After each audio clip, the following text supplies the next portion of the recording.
Friends, আজকে আমরা উপস্থিত আছি নস্করপুর ফিশারিতে।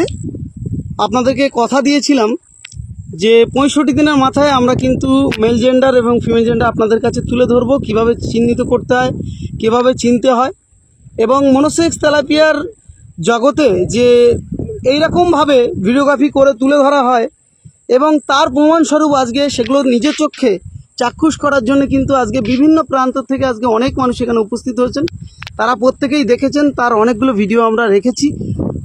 আজকে শুধু জাস্ট জানা আমাদের নস্করবাবুর কাছে যে আজকে তো 64 দিন, এই 64 দিন আপনার এই মাছ বা আপনার এই মাছ চাষের অভিজ্ঞতা এবং এই 65 দিনে আপনি কি বুঝতে পারলেন, কোনটা বুঝতে পারলেন না, এবং চাষিদের জন্য কি বার্তা থাকবে, বা অন্যান্য মাছ যেমন আমরা চিংড়ি মাছকে লটারির সঙ্গে তুলনা করি, তার থেকে আজকে যদি আমরা তেলাপিয়াকে ধরি, সেই বিষয়টা নিয়ে আপনি যদি দু চার কথা দর্শকের উদ্দেশ্যে বলেন এবং আপনার এই মাছ সম্বন্ধে যদি একটু তুলে ধরেন।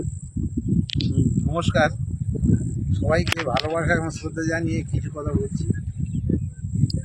আমি আপনাদের কাছে প্রথমত বলেছিলাম যখন মাছটা ফেলি এখানে আজ থেকে 64 দিন আগে, সেই সময় আপনাদেরকে আমি বলেছিলাম এবং আমার সাথে অপূর্ববাবু ছিল, উনি নিজে এসে ফেলে দিয়ে গেছেন।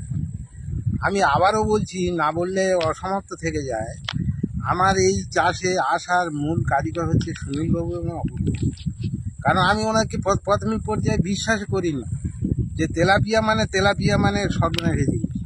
তার মানে ও শুধু বাচ্চা দেবে, 1.5 মাস খেয়ে বাচ্চা হবে আর চাষি সর্বনাশ হয়ে যাবে।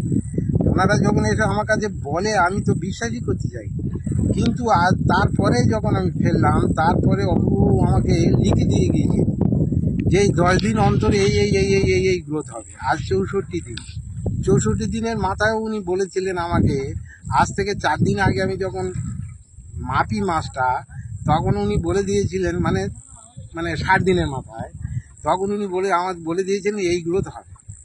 কিন্তু আমি তখন মেপে দেখলাম হ্যাঁ তাই হয়েছে, তার থেকে একটু কম হয়েছে। কম মানে ধরুন 15টা কিলো বললো, সেখানে 13টা কিলো আসছে বা 14টা কিলো আসছে, এরকম আসছে।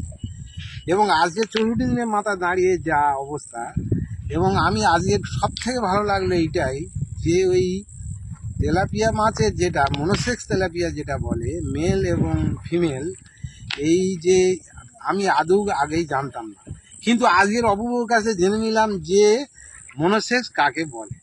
মানে 100 মাছ গুনে গুনে ফেলা হয়েছে, একটাও ফিমেল বের হয়নি। এবং মাছের যা গ্রোথ উনি যা বলেছিলেন, প্রায় আজকের মেপে 10টা কেজি, আজকের মেপে 10টা কেজি, 64 দিনে 10টা কেজি এসেছে। 65 দিনে 12টা আসে, সেখানে 10টায় এসছে। হ্যাঁ, 10টা কেজি এসেছে, এইরকম একটা পজিশানে এসেছে।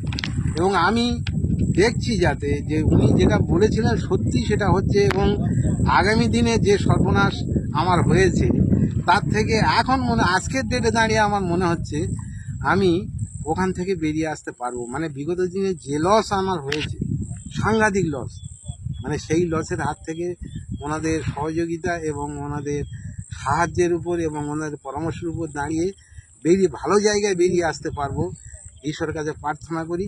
শুধু আপনাদেরও বলি, আপনারা যারা চাষি আছেন সেই পরিস্থিতিতে আপনারা এই সুনীলবাবু এবং অপূর্ববাবুর সঙ্গে কথা বলুন, বলার পরে চাষটা করুন, তাতে আপনারা অনেক লাভবান হবে। আমি বেশি কথা আর বাড়াবো না, এই কথা বলে সবাইকে ভালোবাসা শ্রদ্ধা জানিয়ে আজকের মতো আমি বক্তব্য শেষ করছি। চাষিরা কি অ্যাকচুয়ালি এই মাছটা করতে পারবে? হ্যাঁ, পারবে। আপনি ভরসা দিচ্ছেন চাষিদের? হ্যাঁ।